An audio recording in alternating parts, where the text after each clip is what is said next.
गुज़िश्ता कुछ अरसों में सवाबी में काफ़ी दफ़ा ऐसी एक्टिविटी हो चुकी है, स्ट्रीट मूवमेंट के हवाले से हो, जलसा हो, क्योंकि ये मिड पॉइंट एक तरह से बन जाता ना, इस्लामाबाद से जाने वाले, पेशावर से आने वाले, इधर उधर से सवाबी ज़रा सेंटर स्टेज रहा है। तो एक के बाद कई इवेंट्स हो चुके हैं, जलसे भी हुए हैं। तो ऐसा लग रहा था कि बार बार सवाबी में जो इवेंट्स हो रहे हैं, इसकी वजह से शायद अब लोग इतनी बड़ी तादाद में नहीं निकल रहे। और हालिया टाइमलाइन में मैंने देखा, ख़ुद भी ऑब्ज़र्व किया कि ठीक है, अच्छा पावर शो होता रहा है, लेकिन जो मनाज़र आज देखने में आए हैं सुहेल अफरीदी के सवाबी आने पर स्ट्रीट मूवमेंट के हवाले से, ये मनाज़र हालिया कुछ दिनों में या कुछ महीनों में तो नहीं देखे गए। और मुझे ऐसा लगा कि शायद वहाँ की जो मुकामी क़यादत है, जैसे असद कैसर हो गए, शहराम तरक़ी हो गए, जो MNA MPs हैं, इनसे भी ज़्यादा सुहेल अफरीदी को लोग देखने के लिए या उनसे मिलने के लिए या उनकी कॉल के ऊपर निकले हैं। जो मनाज़र, जो एक्सक्लूसिव वीडियोज़ आ रही हैं, जो तस्वीर आ रही हैं, जो एक कनेक्शन नज़र आ रहा है सुहेल अफरीदी और कारकुनान के दरमियान, ये ऐसे मनाज़र हर इवेंट पे देखने में आए हैं जो सुहेल अफरीदी ने शुरू की है अपनी स्ट्रीट मूवमेंट। तो उन्होंने नो डाउट कारकुनान को अपने साथ ऐसे लिंक कर लिया है कि वो जहाँ पे भी जा रहे हैं एक इतनी बड़ी तादाद में लोग निकलते हैं। ये छतों के ऊपर चढ़े हुए लोग, ये इस तरह से वेलकम करने के लिए लोग मौजूद होना, चाहे बच्चे हों, चाहे बड़े हों, कारकुनान हो, ऐसा जोश जज्बा थोड़ा मिसिंग था PTI के कैंप में पिछले कुछ टाइमलाइन से, जब से ये स्ट्रीट मूवमेंट शुरू हुई। इससे पहले अली अमीन गंडापुर के टाइम पे भी लोग निकलते थे, आते थे, लेकिन वो एक मिसट्रस्ट जैसा एलिमेंट था ना, वो कहीं ना कहीं डिस्टर्ब कर रहा था। लेकिन अब थोड़ा सा माहौल चेंज है। और आज का पावर शो इसलिए भी अहम था कि सुहेल अफरीदी, आपको पता है, गुज़िश्ता रात एक सियासी कमेटी के इजलास में मौजूद थे। उसके बाद ये उनकी पहली अपीयरेंस थी और उन्हें कारकुनान को सिचुएशन के बारे में आगाह करना था। तो आज उन्होंने पहले से ज़्यादा जारहाना अंदाज़ अपनाया, पहले से ज़्यादा थोड़ा गुस्से में भी नज़र आए। और जो मैंने आपको गुज़िश्ता रात के व्लॉग में बताया था कि बॉडी लैंग्वेज थोड़ी डाउन नज़र आ रही थी, उस टाइम जो महमूद अचकज़ई और ये 4-5 लोग बैठ के एक वीडियो बयान जारी कर रहे थे, जिसमें कारकुनान से ये कहा जा रहा था कि फ़ोकस 8 फरवरी की तरफ रखें और अभी इमरान खान से मुलाकातों के मामले से एक कदम पीछे हटे। तो ये स्ट्रेटजिक स्टेप बैक तो हो सकता है PTI का। डिटेल सामने नहीं आई, लेकिन डेफिनेटली ऐसा लगता है कि फ़ैसले कुछ और करना चाहते थे, लेकिन फ़िलहाल हालात को देखते हुए एक स्ट्रेटजिक स्टेप बैक लिया गया कि लेट्स फोकस ऑन 8 फरवरी। अब इस सिलसिले में सुहेल अफरीदी ऑब्वियसली उनके ऊपर, उनके कंधों पर बोझ ज़्यादा है, लोगों की एक्सपेक्टेशन ज़्यादा हैं, तो सबकी नज़रें उनकी तरफ हैं। तो उन्हें अपने लोगों को हर हाल में हकीकत बतानी थी। तो आज उन्होंने ढके छुपे लफ्ज़ों में बता दी कि हमारे बड़ों ने हमारे हाथ बांध रखे हैं। और ये बहुत मायने खेज उनका जुमला था। क्या कहा मैं अभी कुछ ही देर में आपको सुनाता हूँ, लेकिन उन्होंने आज खुल के सबको बता दिया कि हमारे बड़े हैं, हमें उनकी बात सुनना पड़ती है, लेकिन जो हमारे हाथ बांधे गए हैं वो कच्चे धागे से बांधे हैं, हम ज़्यादा देर तक इस तरह नहीं रहेंगे। तो जो उन्होंने बात की है, ज़रा सा सुनिए, फिर इसके ऊपर थोड़ी सी और भी बात करते हैं और फिर आगे और भी खबरें आपको बतानी है।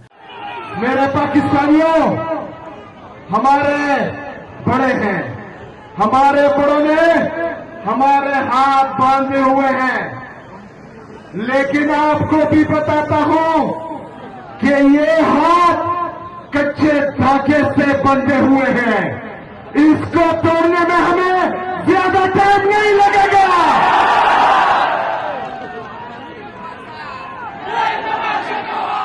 तो सुहेल अफरीदी की ये गुफ्तगू सुनने के बाद डेफिनेटली ऐसा लग रहा है कि कल रात जो फैसले हुए, शायद वो चाहते ना चाहते इन्हें करने पड़े हैं। सुहेल अफरीदी का 100% कॉन्सेंट हो या ना हो, लेकिन चूंकि वो कह चुके हैं कि जैसा महमूद अचकज़ई या अपोजिशन कायदीन चाहेंगे, हम उनके साथ चलने के लिए तैयार हैं। तो देखते हैं, शायद कुछ अभी वक्त और लगेगा इनको कुछ बड़े फ़ैसले लेने में। तो ये सारी सिचुएशन है PTI के कैंप में कि फ़ैसले ये कुछ और लेना चाहते हैं, लेकिन अभी हालात के पेश नज़र इन्हें थोड़ी देर के लिए रुकना पड़ रहा है। कब तक रुकेंगे, कब तक ये हाथ बंधे रहेंगे, इसका इंतज़ार करते हैं अगले ऐलानात का कि क्या करते हैं। बहरहाल कल सुहेल अफरीदी एक अमन जरगा जो है वो बुलाने जा रहे हैं, आपको पता है, तीरा के मामले के ऊपर, और उसके भी इंतजाम जारी है। अभी थोड़ी देर पहले मैं फुटेजेस देख रहा था कि इंतजाम किए जा रहे हैं। कल भी इस हवाले से आपको अपडेट करेंगे। मीनवाइल थोड़ी सी बात करते हैं बलूचिस्तान के हवाले से, बल्कि बलूचिस्तान पे जाने से पहले ज़रा हमारे एक दोस्त हैं खटक साहब, उनका खैबर पख्तूनख्वा से ये गिला आया था, वो जल्दी से दूर कर देते हैं, फिर आगे बढ़ते हैं। खटक साहब ने कहा था कि जनाब ये जो नंबर प्लेट्स फ़रोख्त हो रही हैं, इनमें अफरीदी की भी नंबर प्लेट है, ख़ान की भी नंबर प्लेट है, बाकी सारे भी हैं, तो खटक किधर गए? तो खटक की कोई नंबर प्लेट नहीं थी। तो उनके लिए ख़बर ये है कि ना सिर्फ खटक बल्कि और भी बहुत सारे इसी किस्म की जो कास्ट्स हैं उनके हवाले से भी नंबर प्लेट्स जो हैं वो 14 फरवरी को यानी वैलेंटाइंस पे नीलाम होने जा रही हैं। बेस प्राइस 10 लाख ही है, तो आप लेना चाहें तो 10 लाख रुपए जेब में रख के तो 14 फेब को नश्तर हाल चले जाएं, हो सकता है आपको मिल जाए। एंड बाय द वे इसमें गुज्जर की भी है। मुझे लग रहा था कि शायद ये पंजाब साइड पे ज़्यादा है, लेकिन जानकर अच्छा लगा कि खैबर पख्तूनख्वा में भी गुज्जर बरादरी अच्छी खासी मौजूद होगी। एनी हाउ आगे बढ़ते हैं, ज़रा बलूचिस्तान की सिचुएशन पे बात करते हैं। फिर वंडर बॉय की प्रेस कॉन्फ्रेंस के बारे में मैंने आपको बताना है, क्योंकि आज वो आ गया शाहकार जिसका इंतज़ार किया जा रहा था। बट आज बलूचिस्तान के हवाले से कुछ खबरें गर्दिश कर रही हैं। मैं बहुत ज़्यादा उनकी डिटेल में नहीं जाता, क्योंकि हसास मामला है और ऐसे हसास मामलों में उतनी ही बात की जानी चाहिए जितनी कि मुस्तरद मालूमात होंगे। मैं खुद भी ग्राउंड पर मौजूद नहीं हूँ, लेकिन जो मुस्तरद मालूमात मौसूल हो रही हैं उनके मुताबिक एक रोज़ पहले बलूचिस्तान के कुछ इलाकों में दहशतगर्दों ने हमले किए, और मैंने आपको कल के व्लॉग में भी बताया था कि 41 दहशतगर्द हलाक कर दिए गए। ये बहुत बड़ा नंबर है। ऐसा लग रहा है कि एक मुनज़्ज़म किस्म की बड़ी दहशतगर्दी की कार्रवाई करने की कोशिश की गई। ये तो हो गया एक दिन पहले का मामला, लेकिन कल रात से अब तक सिर्फ 24 घंटों के दौरान मजीद 12 मकामात पर फितना अल हिंदुस्तान के जो दहशतगर्द हैं उन्होंने कार्रवाइयाँ करने की कोशिश की, जिन्हें नाकाम बनाया गया। और आज भी मजीद दहशतगर्द हलाक किए गए, जिनकी तादाद 67 है। ये भी एक बहुत बड़ा नंबर है। तो टोटल जो पिछले 2 दिनों के अंदर अंदर दहशतगर्द हलाक किए जा चुके हैं उनकी तादाद 108 के करीब पहुंच चुकी है। सिक्योरिटी फोर्सेस की कार्रवाइयाँ जारी हैं। बताया गया कि कुछ फ़ौजी जवान और कुछ पुलिस एहलकार जो हैं वो भी शहीद हुए। और एज़ इफ़ नौ जब आपसे बात कर रहा हूँ तो ये ऑपरेशन जारी है, ज़मीनी भी, फ़िज़ाई भी, और हर तरह से निगरानी की जा रही है। अल्लाह करे अमन की सूरत हाल बरकरार रहे, और ये जो कोई कार्रवाइयाँ करने की कोशिश कर रहा है प्रॉक्सी वॉर के तौर पे, इनमें पाकिस्तान महफूज रहे। फर्दर जो भी इन्फॉर्मेशन इस हवाले से होगी वो भी आपसे नेक्स्ट व्लॉग में शेयर कर लेंगे। अब आ जाइए ज़रा, जो मैंने आपको स्टार्ट में बताया कि एक प्रेस कॉन्फ्रेंस हुई वंडर बॉय की।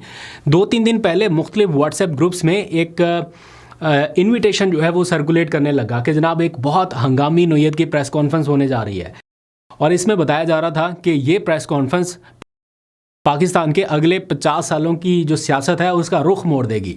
तो हमें लग रहा था कि शायद ये कोई बहुत ही गैर मामूली किस्म की प्रेस कॉन्फ्रेंस ना हो, पता नहीं चल रहा कि क्या होने जा रहा है।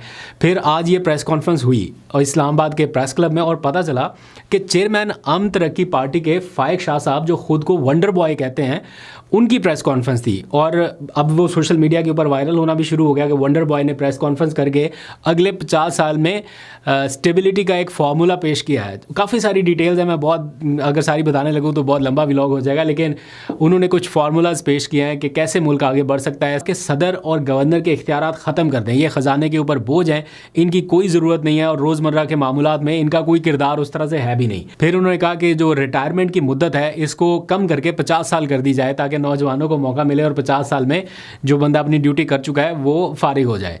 तो साथ में और भी कुछ उन्होंने कहा कि मैं बतौर पार्टी चेयरमैन किसी भी किस्म का कोई ओहदा नहीं लूँगा। जैसे इकराल हसन साहब अक्सर कहते हैं ना कि मैं किसी ओहदे का मुतमन्नी नहीं हूँगा, वैसे ही उन्होंने भी कहा कि अगर वो फर्दर प्रोसीड करते हैं तो पार्टी चेयरमैन के तौर पे वो कोई ओहदा नहीं लेंगे। और इस तरह की उन्होंने तजावीज़ दी कि क्या क्या सेटअप होना चाहिए, कैसे कैसे होना चाहिए। तो बहरहाल ये एक ऐसी प्रेस कॉन्फ्रेंस थी जिसके बारे में लोग हमसे इधर उधर पूछ रहे थे कि किसकी प्रेस कॉन्फ्रेंस है, वंडर बॉय कौन है। तो पता चला कि वंडर बॉय ये खुद हैं, इनका नाम है फाइक शाह साहब। तो सोशल मीडिया के ऊपर मुख्तलिफ क्लिपिंग चल रही हैं, अगर आप चाहें तो देख सकते हैं।